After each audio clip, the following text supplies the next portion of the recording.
a few minutes ago, you talked about assumptions, and we've been talking about overdeterminations, presumptions, assumptions the whole time.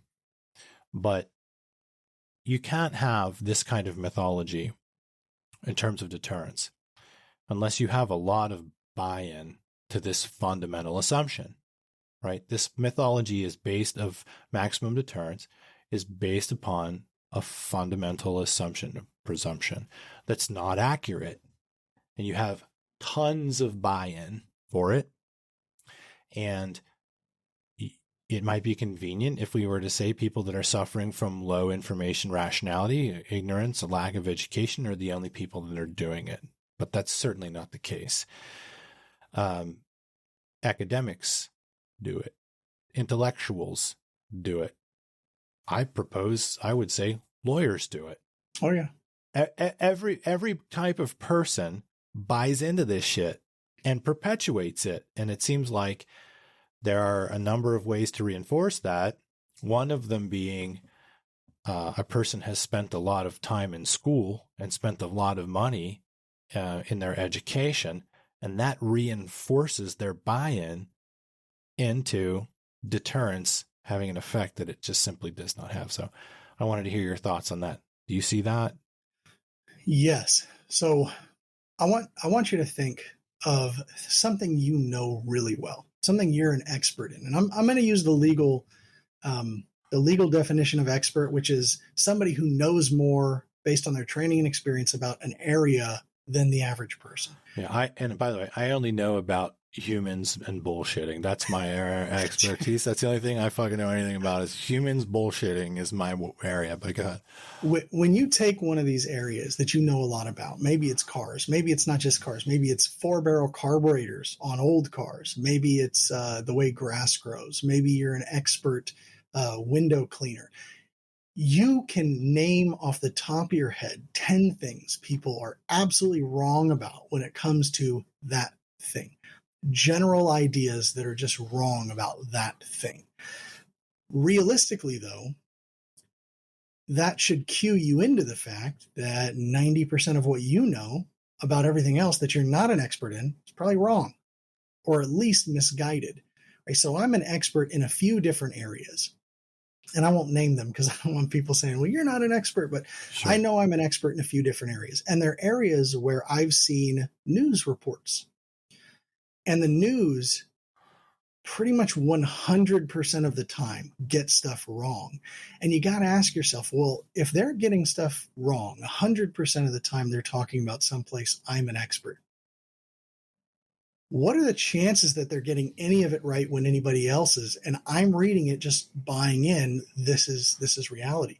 Yeah. Well, we're humans. We have a limited ability to diversify our expertise and our time. Right?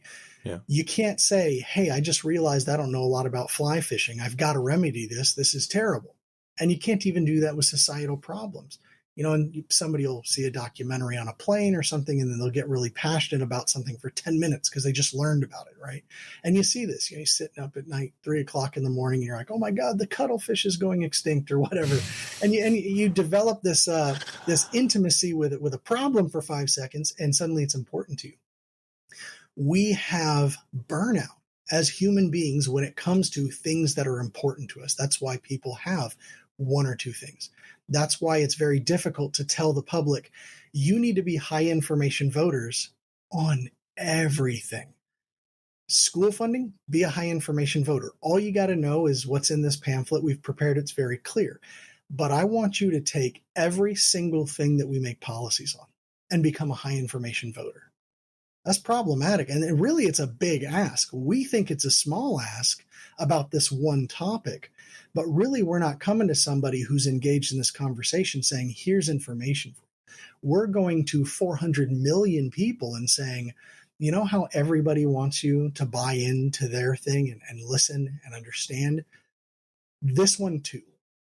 And so it really is a big ask. And if you think it's not a big ask, try to arrange a lunch with more than one carload of people, right?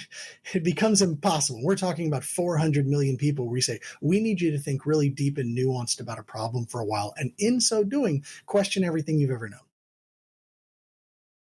Yeah. I'm going to say we've been able to get away with, as a society, as a socio-political phenomenon, we've been able to get away with a governing class that fundamentally jerks people around with information, misinformation, including certain things, not including other things. The degree to which this happens is up for debate. Fundamentally, it does happen. I think most people who study and look at the situation would say misinformation and dishonesty and white lies and all of that stuff is a part of the political reality. But that's not a very good match, I don't think, for 21st century problems and beyond. I think we're at a limit.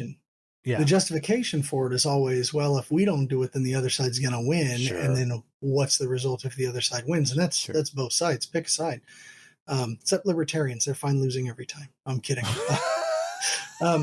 The reality is we're willing to accept that kind of BS from our side because we're afraid of the other side winning.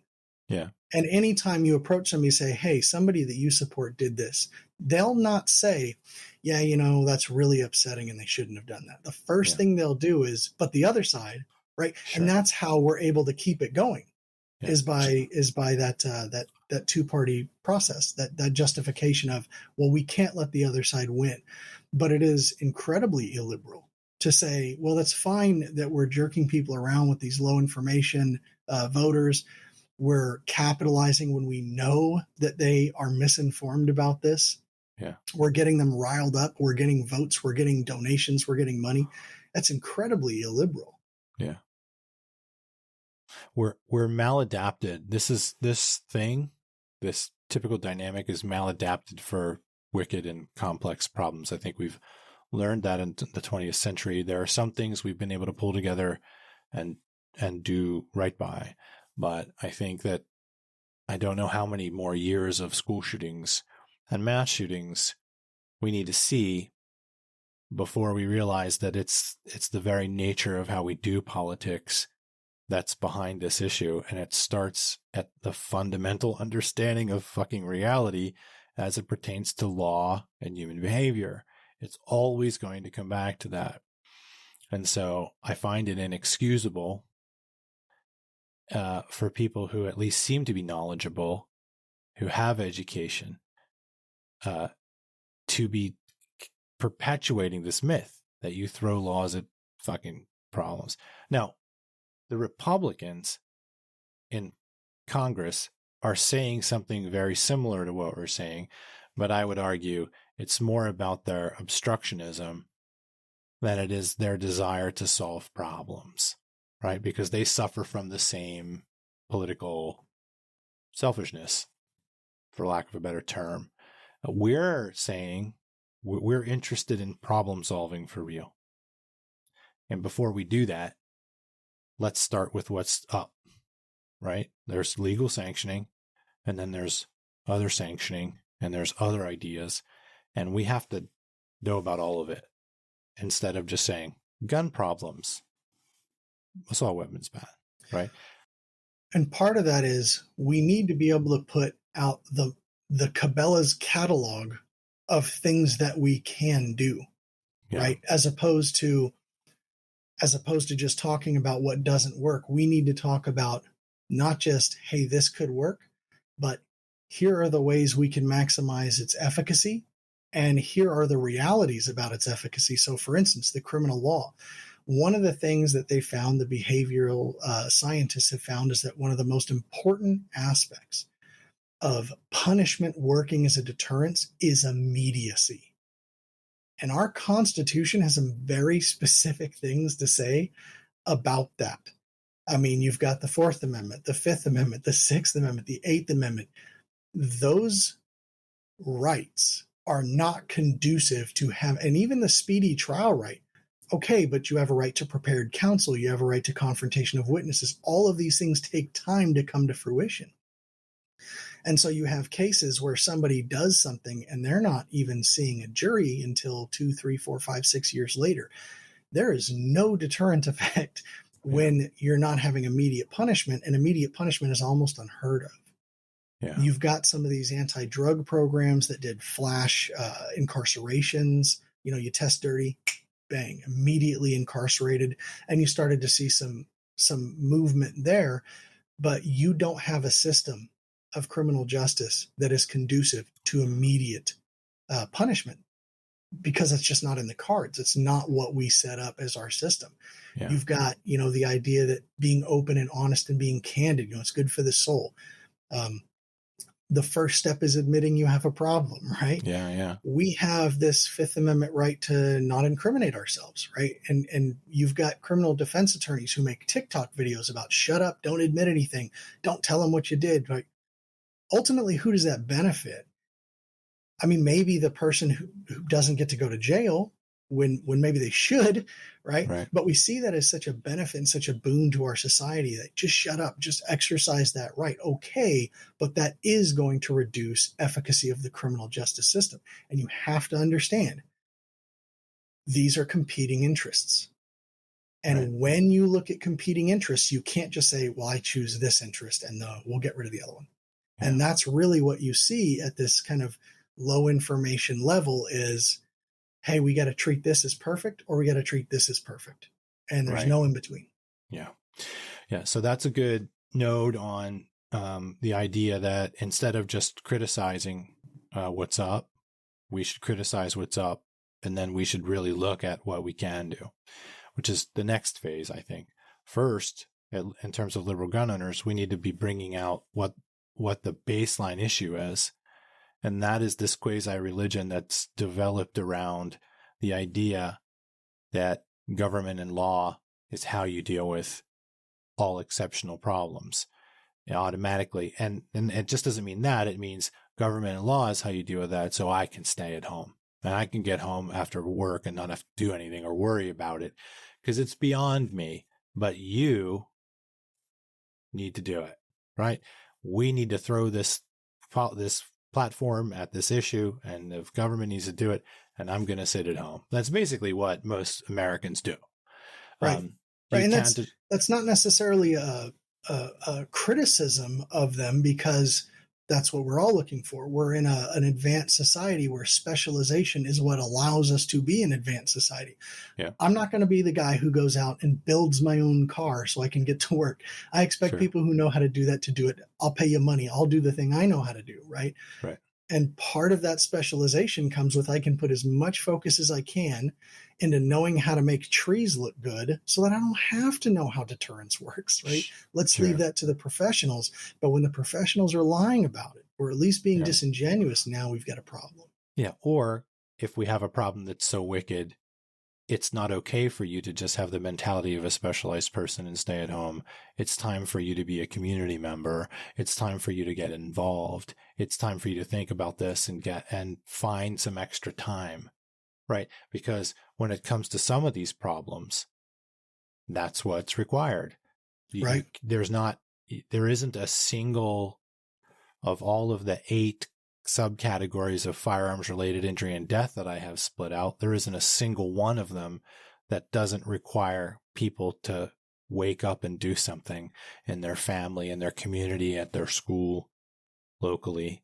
There isn't a single one of them. There has to be at least, if you're saying the government and policy, there has to, at least we have to split the concept into, okay, the government is going to do this part and the people have to do this part. There isn't another approach that's going to work. Like every single one of them needs that split in one way or another. So, but I think we can't even have that if you have people that believe in these fucking mythologies. And I just am tired of watching it. And so you trace the problem back to this root, and the root is this mythology about deterrence.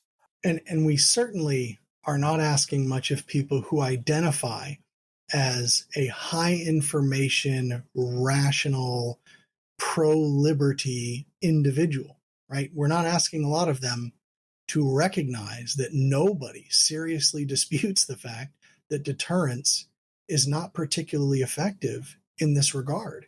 It's just not. And asking them to just accept that, understanding the underlying issues, like you said, look, you can't afford to be the guy who sits on his couch and says, I'm not going to engage with that part of this. Yeah. I mean, at some point we're paying. In terms of guns, we're paying, right? The nexus between public safety and gun rights, we're paying big here. And it has to change. If people want to solve the problem, it has to change.